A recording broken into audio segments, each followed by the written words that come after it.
Hoy quiero compartir con ustedes una experiencia que tuve hace 3 meses en España de un nuevo dispositivo corneano que se llama el Endoca Pro.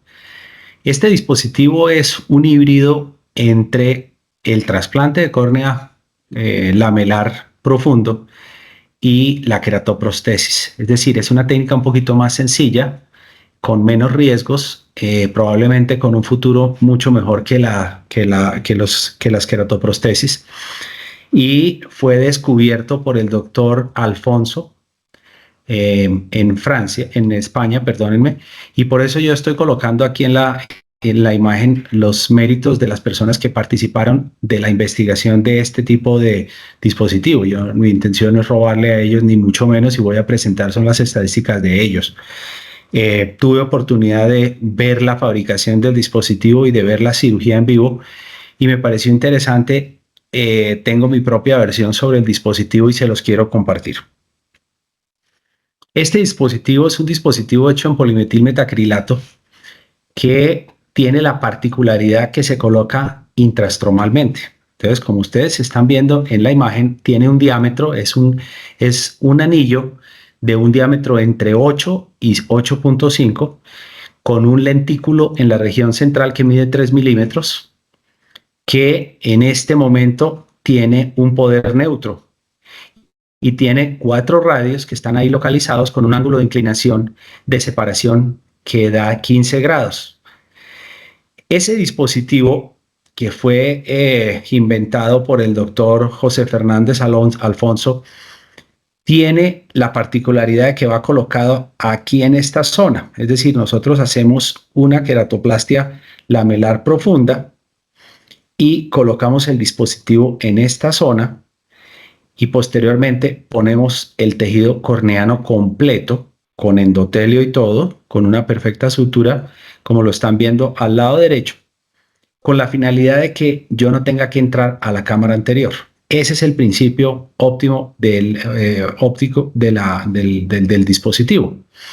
Si yo logro poner una córnea, pero no estoy tocando el segmento anterior, estoy disminuyendo casi que el 50% del riesgo a los rechazos, porque recuerden que los rechazos se dan o porque vienen intrastromalmente, intracorneanamente, camerularmente, y corneanamente con la neovascularización. Entonces, si yo logro evitar que el botón corneano que estoy injertando esté en contacto con el humor acuoso, con el vítreo, con otros elementos que puedan estar presentes en la cámara anterior, estoy logrando básicamente disminuir en más de un 50% el riesgo.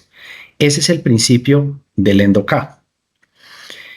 El Endoca ha tenido una evolución, es decir, inicialmente empezó con un anillito muy sencillo, muy delgadito, era muy frágil, que se partía fácilmente cuando se estaba implantando.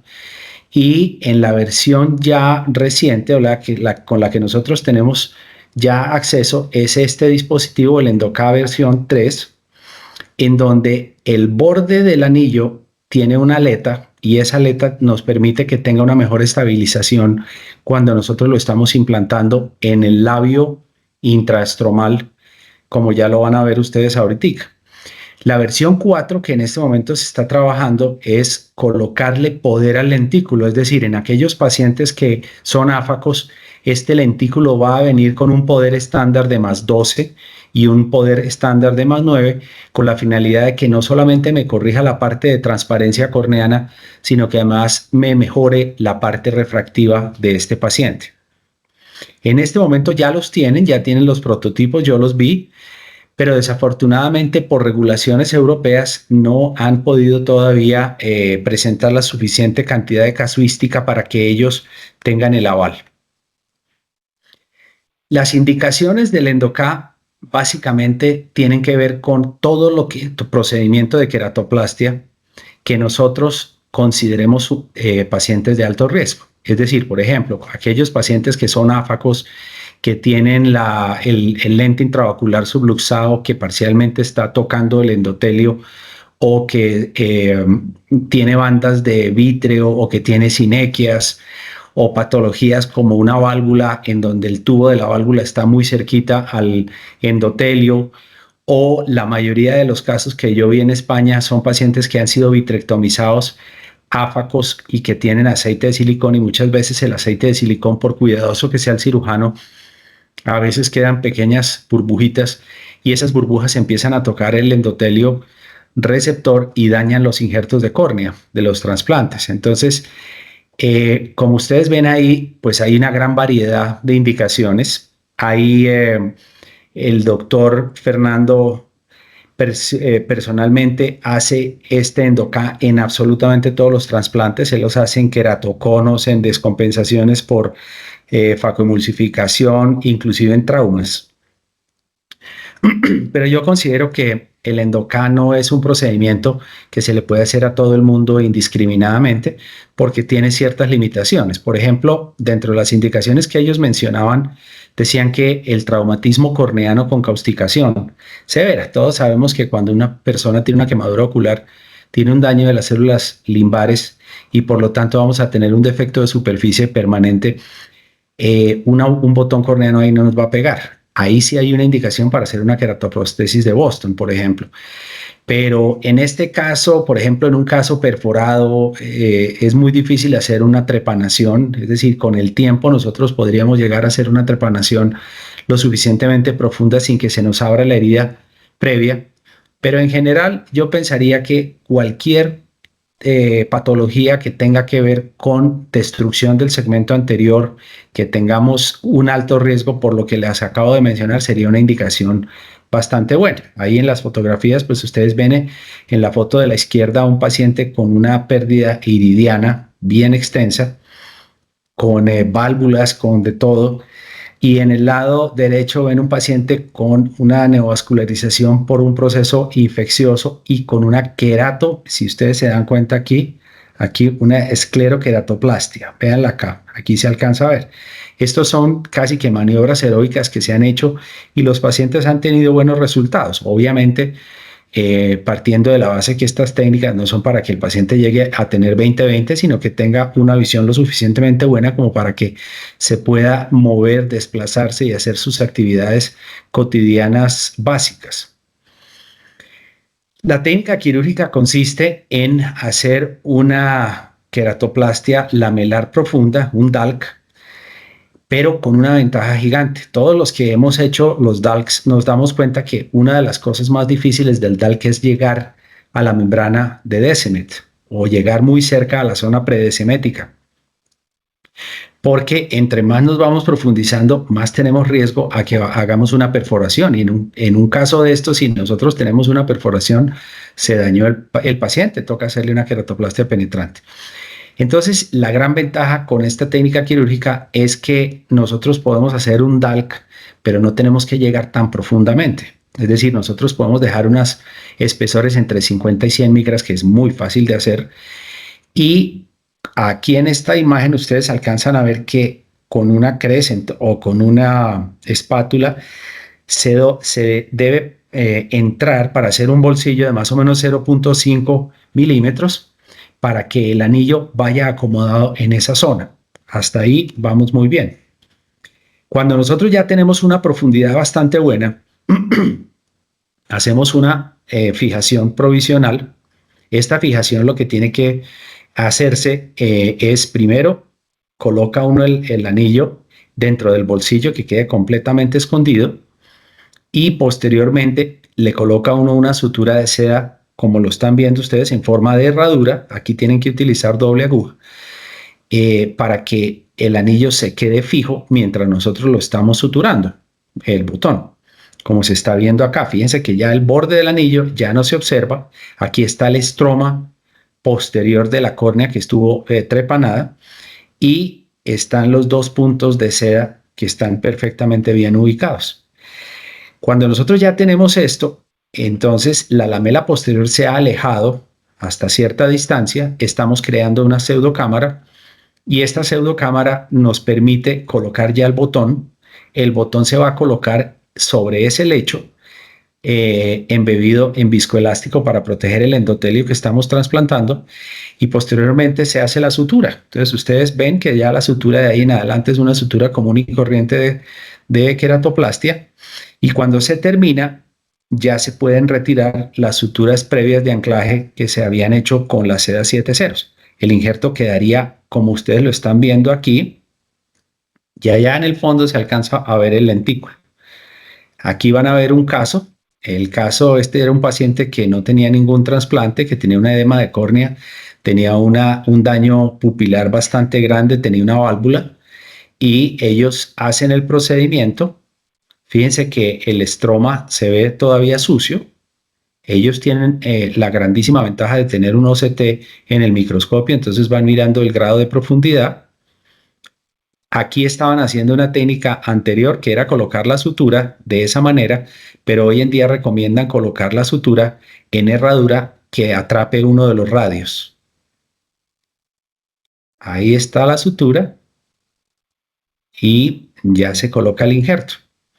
Entonces, ahí la pregunta que me hacen es, ¿y entonces qué pasa con el estroma posterior? Ya lo van a ver.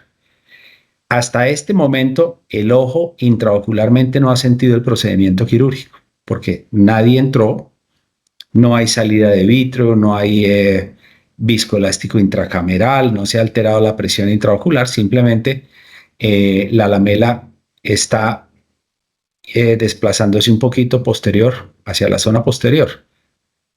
A veces uno piensa que el ángulo pues se va a ver alterado, pero en realidad no, porque el ángulo está bien abajo. Ahí queda ya la sutura, ahí se alcanza a ver. Entonces, en un futuro, mírenlo en el OCT cómo se está viendo de perfecto. Fíjense el espacio, esto es la cámara, la pseudocámara. Esta es la pseudocámara. Aquí está el lentículo y está el estroma posterior que está siendo desplazado por el lentículo. En este momento se están ya consiguiendo diferentes diámetros, es decir, si yo le voy a hacer este endo-K a un paciente que tiene una queratoplastia penetrante previa, pues vamos a tener diferentes diámetros y en general, en promedio, lo que se está recomendando es que nosotros tengamos en el tejido receptor más o menos un 7.5 y el endo-K lo coloquemos de 8 milímetros de diámetro. Al hacer 7.5 del receptor, nosotros tenemos que ampliar 0.50 de bolsillo para que el injerto pueda, el dispositivo pueda quedar adecuadamente colocado y no se vaya a extruir, que es lo que ha pasado aquí en Colombia con los casos que se han hecho. Este es otro caso, un paciente con una cicatriz gigante. Entonces, fíjense que aquí apenas le dieron 3/4 de vuelta al trépano, queda prácticamente todo colocado, entonces ellos proceden a profundizar un poquito más, lo hacen con una espátula, un paso bastante cuidadoso, porque en estos casos es frecuente que uno pueda tener una perforación, utilizar los instrumentos más romos posibles y técnicas muy perfectas, muy precisas, mejor, para que podamos tener un lecho como el que ustedes están viendo. Se refuerza, puede ser con una espátula de Meles, con la que se utilizan para los DALCs, y se coloca el dispositivo. Esta ya es la técnica nueva de colocar la sutura anclando el radio. Es mucho más fácil. Ahí se observa. Probablemente en unos de estos días de pronto les llevan a ustedes los dispositivos para que ustedes hagan un wet lab y se den cuenta que la técnica, pues no, colocar el dispositivo no tiene problema. Hasta ahí si me quieren hacer alguna pregunta, si tienen alguna duda, porque este dispositivo genera muchísimas dudas y fue la razón por la que yo estuve con ellos por allá. Miren el pre y el postoperatorio, por ahí oye alguien.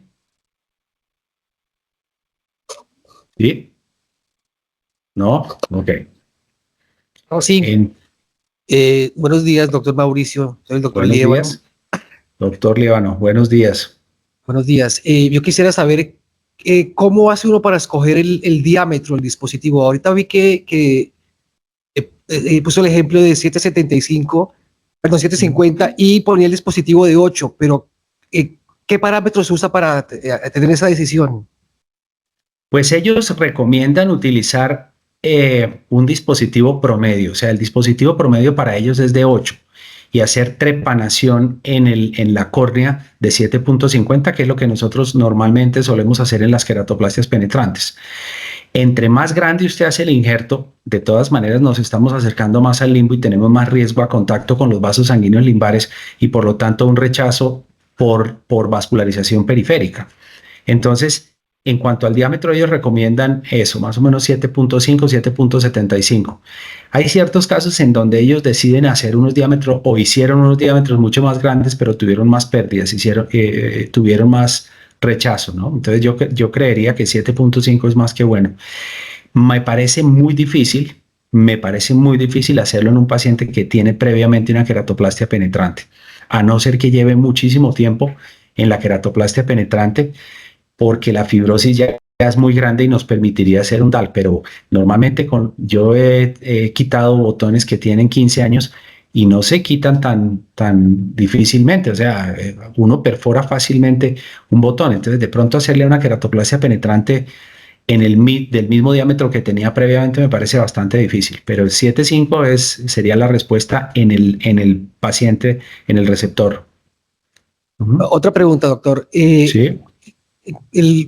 Uno le da una vuelta, ¿cuánto equivale de trepanación? Más o menos dependiendo, sí.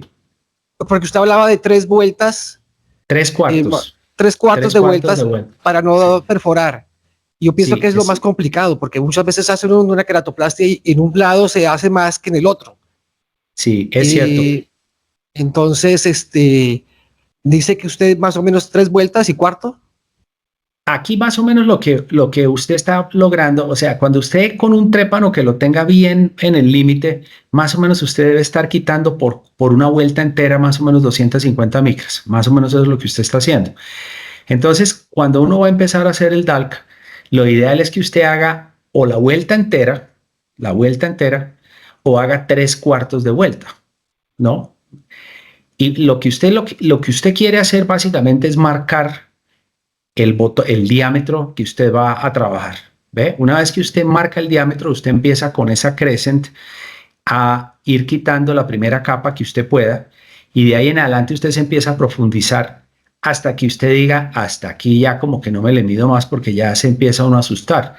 En ese punto usted ya empieza a hacer una disección Roma con una espátula, que puede ser la espátula de Meles o una espátula de iris que utilizamos para meter el iris cuando estamos complicados en una cirugía catarata, y vamos entrando y entrando y vamos cortando. Si es necesario, volvemos otra vez y disecamos un poquito más profundo hasta que usted más o menos vea que ya se deja hundir el lecho posterior muy fácilmente. Es decir, cuando usted ya ve que con una pinza Roma usted hunde ese lecho posterior y se deforma con mucha facilidad, usted ya sabe que está en un sitio muy profundo y usted ahí puede dejar quieto eso. O sea, lo que menos nos debe importar a nosotros es dejar entre 50 y 100 micras. 100 micras es muchísimo para un DALC. Realmente 100 micras es bastante grande. Y ya les voy a mostrar por qué no nos importa tanto eso. ¿Por qué no importa tanto que tengamos un lecho bastante grueso o bastante delgado? Ya les voy a seguir mostrando. Entonces, cuando nosotros ya dejamos que el botón dure en promedio unos 6 meses, ellos lo que han hecho es que con un láser de Jack o con un femtosegundo o con unas tijeras de vitrectomía entran por el limbo con las tijeras y lo que hacen es hacer una ventana en el estroma posterior, aquí en el estroma posterior, una ventana que ojalá sea de menos de 3 milímetros, ojalá que sea de 2 milímetros, para que ya quede absolutamente transparente. ¿Ve? Entonces ellos, claro, obviamente tienen todas las tecnologías que usted quiera. En los quirófanos había 3 femtosegundos para ver cuál le gustaba a uno, pero a nosotros nos tocaría o con una tijera de vitrectomía o aquí en Bogotá de pronto con un femtosegundo tratar de cortar ese botón en la parte de atrás. Pero este botón nosotros lo cortamos ya cuando estamos plenamente seguros que el injerto está muy bien adherido, muy bien integrado al receptor y que el endotelio del donante se encuentra en perfecto estado. Cuando nosotros hacemos la trepanación, lo que estamos evitando es que haya un movimiento de fluidos en la cámara posterior hacia la cámara anterior o a la pseudocámara. Como ya el tejido se ha asentado, ya está quieto, ya no hay cambios rápidos de volumen ni descompresiones bruscas, pues si yo tengo vítreo, si tengo aceite de silicona o lo que sea, él se va a quedar ahí en ese punto y no se me va a pasar a la pseudocámara para que me vaya a dañar el endotelio. ¿Ve?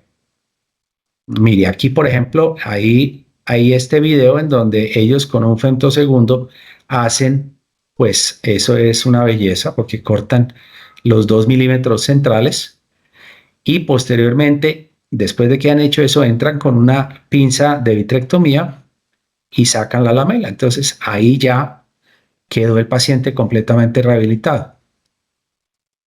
¿Eh?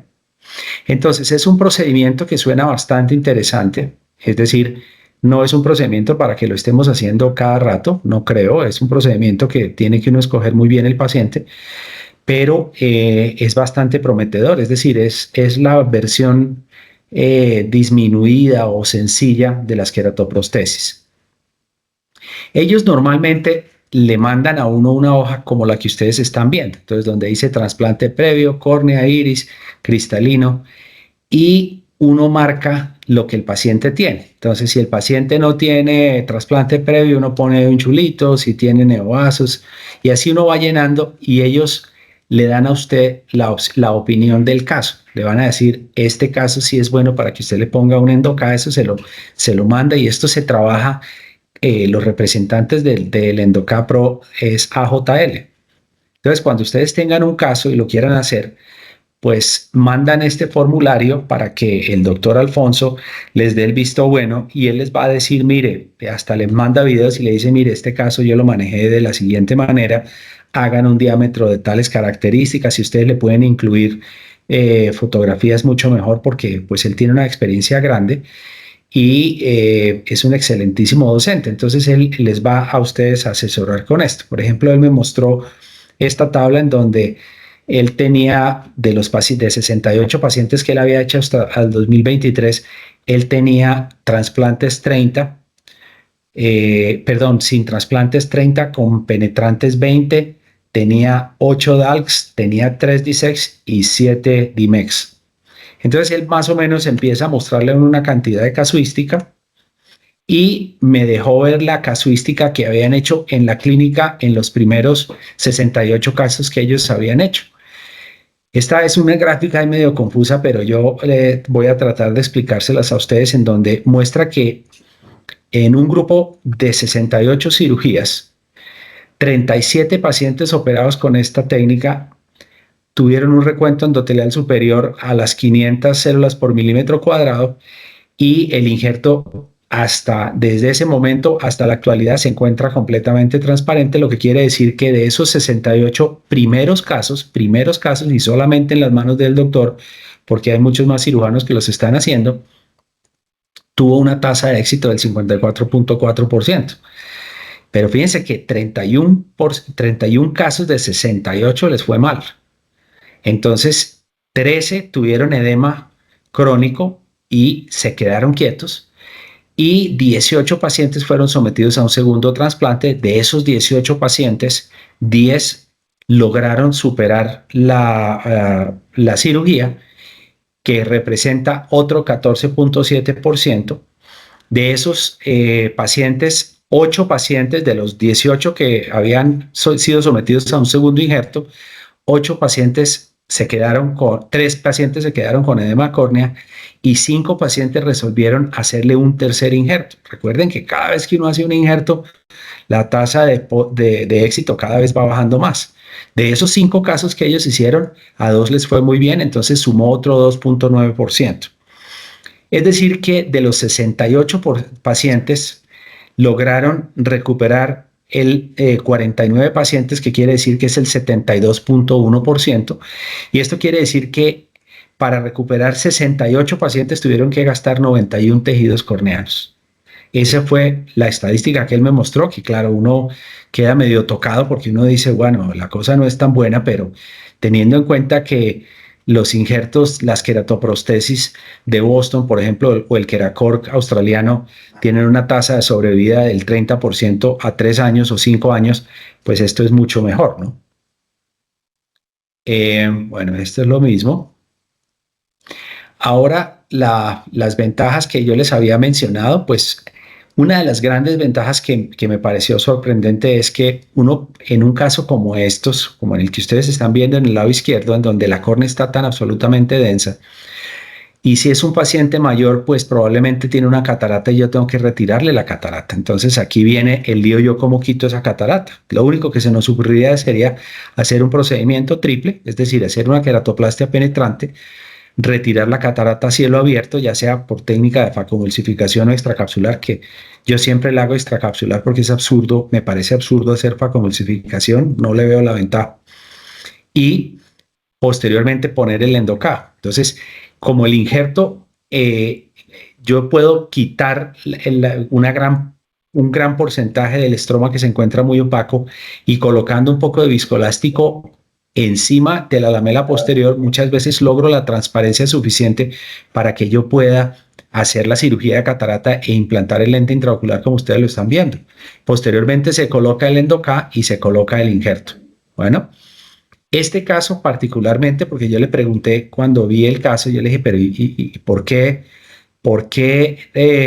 le hace un endocasis y se ve bastante bien? ¿Por qué no le hizo un talc? Me dijo que era un paciente que había tenido muchos problemas, que tenía una válvula y fuera de eso tenía antecedentes de glaucoma de muy difícil manejo y por esta razón él le daba miedo entrar a la cámara anterior por el riesgo a que el trabéculo se siguiera deteriorando y el paciente terminara ciego por un glaucoma absoluto, por el daño trabecular. Aquí están viendo, lo más bonito de todo es ver el OCT, ¿no? Porque muchas veces uno cree que el ángulo está aquí ubicado y resulta que el ángulo lo tenemos aquí ubicado. Entonces el segmento, la cámara anterior quedaría aquí y pues uno la ve que está completamente libre de inflamación, de todo. Sin embargo, puede haber procesos inflamatorios. Ahora les voy a mostrar unas fotografías que él me mandó. Lo mismo nos puede pasar, por ejemplo, en el caso de los cirujanos de glaucoma o los cirujanos de retina, que muchas veces se puede hacer el DALC, se deja la lamela posterior, se procede a hacer algo intraocular como lo que están viendo aquí en el lado derecho y posteriormente se coloca la lamela, ¿no? Entonces esto nos abre otro campo que suena bastante interesante. Este es otro caso abajo en donde ustedes ven que tiene una queratoplastia penetrante previa. Esta queratoplastia penetrante previa tiene una neovascularización en 360 grados o tiene realmente unos vasos que están tocando el injerto en 360 grados y ellos lo que hicieron fue reavivar el estroma para colocar el dispositivo como lo están viendo. A veces cuando el injerto se daña totalmente, nosotros podríamos quitar la córnea, dejar el Endoca y volver a colocar una córnea nueva. Esa sería otra gran ventaja que técnicamente sería más fácil que hacerlo con un dispositivo ya más complejo como el de Boston. Hay inconvenientes, hay complicaciones. Por ejemplo, hay dos cosas que ¿Hay alguna pregunta por ahí? ¿Tienen alguna pregunta? No. No, señor, doc. Ok, entonces, una de las complicaciones que se han visto, y aquí con el OCT de segmento anterior se puede ver muy fácilmente, es que a veces la presión intraocular nos permite ver cómo se protruye el estroma posterior hacia la pseudocámara. Esto sucede básicamente porque hay una gran presión intraocular. Es un paciente glaucomatoso que está teniendo una presión elevada porque tiene un daño a nivel del trabéculo y no tiene válvula ni nada, y porque la lamela nos quedó exageradamente delgada. Entonces, si nosotros pudiéramos hacer la región posterior de 100 micras, que es un poquito más rígido, estamos disminuyendo el riesgo a que esto pase y estar muy pendientes a que si vemos este tipo de protrusión, urgentemente hagamos algún procedimiento, entre otros, colocar una válvula para que podamos drenar la presión que se pueda estar generando acá.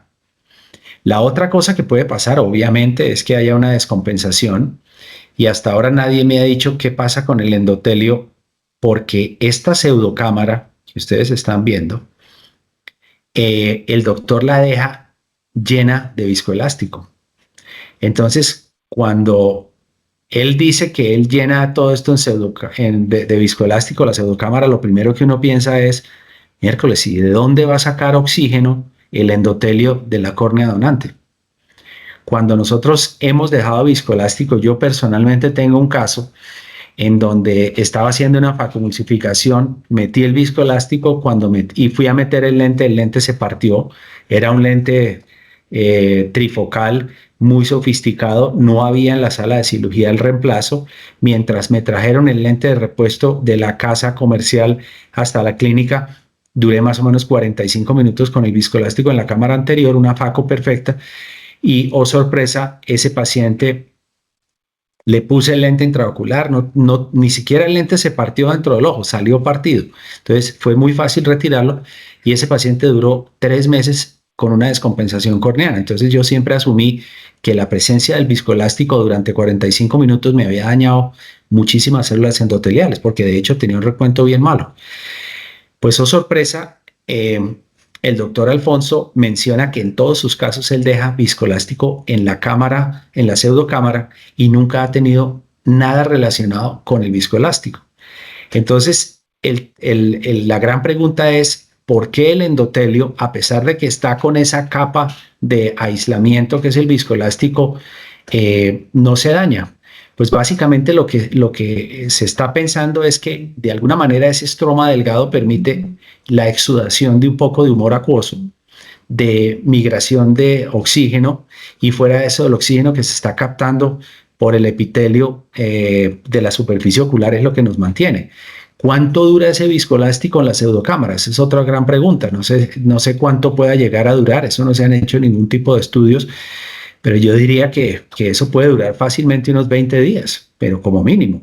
Entonces, con 20 días, la pseudocámara llena de viscoelástico, pues no ha mostrado deterioro a nivel endotelial. Ahora, yo personalmente le sugeriría o haría simple y llanamente llenarlo con solución salina balanceada para ver qué pasa. Él me dice que la solución salina balanceada tiene un problema y es que se puede absorber muy rápidamente y empieza a ver la protrusión de las lamelas posteriores, como la imagen que ustedes están viendo acá, que él ya lo había intentado y que lo mejor que él estaba viendo es que el viscoelástico nos prevenía de esto. Que de hecho cuando él veía que la lamela se estaba empezando a protruir anteriormente, él lo que hacía era que hacía una pequeña paracentesis e inyectaba un poquito más de viscoelástico. Una fotografía perfecta, como la que ustedes ven ahí. Esta es la pseudocámara, pero tiene una pseudomembrana aquí. Esta pseudomembrana, pues en realidad nos baja muchísimo la calidad de la visión. Entonces, o la quitan con jack láser o hacen una paracentesis. Ellos lo que hacen es una paracentesis, entran con un quistítomo y con el quistítomo empiezan a hacer como una especie de raspado y logran quitar esa membrana y colocan corticosteroide en esa zona. Lo que están colocando es dexametasona sin preservante para que esto no se vuelva a repetir, para que la membrana no se vuelva a repetir. Aquí en esta imagen se está viendo la válvula bastante bien y obviamente si el paciente desarrolla una membrana, pues su posibilidad de mejorar la agudeza visual va a ser bastante mala, ¿no? Entonces, como conclusión, indudablemente es un dispositivo y una técnica que tenemos que considerarla. A mí me parece que es una técnica que tiene futuro, que no es pues, para estarla haciendo cada rato, que no tenemos muchas indicaciones claras. Técnicamente me parece que es fácil hacerla y vale la pena darle la oportunidad. En el caso de que ustedes lleguen a tener un caso de estos, valdría la pena asesorarse con el doctor Alfonso. Si eso llega a pasar, pues con mucho gusto yo les doy los datos y él muy amablemente les va a colaborar con todo esto, con la técnica, les va a dar los consejos respectivos cuando él vea la fotografía y pues así vamos haciendo una casuística colombiana lo suficientemente robusta como para de llegar a la conclusión que el Endocapro sí tiene indicaciones claras y que sí nos está dando una gran ventaja a los pacientes que tienen bastante compromiso. Fíjense que aquí, por ejemplo, en esta fotografía el paciente tiene una destrucción del segmento anterior, tiene prácticamente desaparecido el iris superior, es un paciente áfaco, y cuando uno ve la imagen con retroiluminación, pues se ve bastante bonito, ¿no? Ese paciente obligatoriamente tiene que haber mejorado algo. En el momento en que tengamos la posibilidad de colocar poder dióptrico en el lentículo central, pues vamos a lograr mejores resultados. No sé si aquí surjan más dudas. Este es el departamento en la clínica donde yo estuve, donde trabaja el doctor Alfonso. AJL es la empresa española que les está fabricando a ellos los endodispositivos. También están haciendo viscoelásticos y ellos pues ya están en Colombia y están dispuestos a ayudarnos a todos nosotros para realizar estos procedimientos. Muchas gracias por la asistencia. Doctor, muchas gracias a usted. Muchas gracias, doctor Uribe. Con mucho gusto, lo que yo le entendí es que entonces el botón corneal va completo, ¿cierto? Completo. Va completo, sí. Completo. Y ese endotelio queda en contacto con el dispositivo. No, el endotelio del donante queda separado. Donante. Sí, del donante queda separado del dispositivo. A ver si tengo acá en el OCT, por ejemplo, aquí en este OCT, uno ve que este es el endotelio de la córnea trasplantada. Este es el endotelio, aquí está la separación, aquí está la unión, perdón, y mire la distancia que hay. Esta distancia es más o menos 1.7 a 2.2 milímetros de separación, porque si el endotelio me llega a tocar acá, vamos a tener un lío, y es que nos va a terminar descompensando la córnea, ¿ve? Esto es correcto. Claro, y aquí esta lamela pues debe tener por ahí unos 80 micras. Esto hace parte de la córnea del paciente como tal. Entonces hay una barrera que nos está separando el acuoso de la córnea nueva. Por eso es que disminuye notablemente el riesgo a los rechazos, porque esta lamela posterior donde se está acostando el injerto, el lentículo que está aquí, es su propio tejido. Entonces, intraocularmente, pues no hay forma de que el humor acuoso se dé cuenta que allá arriba ese tejido no es de él. ¿Ve? Y esto no es nuevo, o sea, esto no es nuevo, esto ya lo habían hecho. Hay un doctor, sí, esto no es nuevo. Hay un doctor Smithers que publicó esto como en los años 80, en donde él dijo que haciendo esto, pero colocando viscoelástico o solución salina, lograba separar de tal manera el contacto del uno con el otro que se lograban buenos resultados, pero era muy transitorio porque como no había nada que lo estuviera deteniendo, que lo estuviera empujando, pues posteriormente se adosaban y venía el daño endotelial, pero esto no es nuevo, o sea, este concepto no se lo inventó el doctor Alfonso, esto ya existía previamente.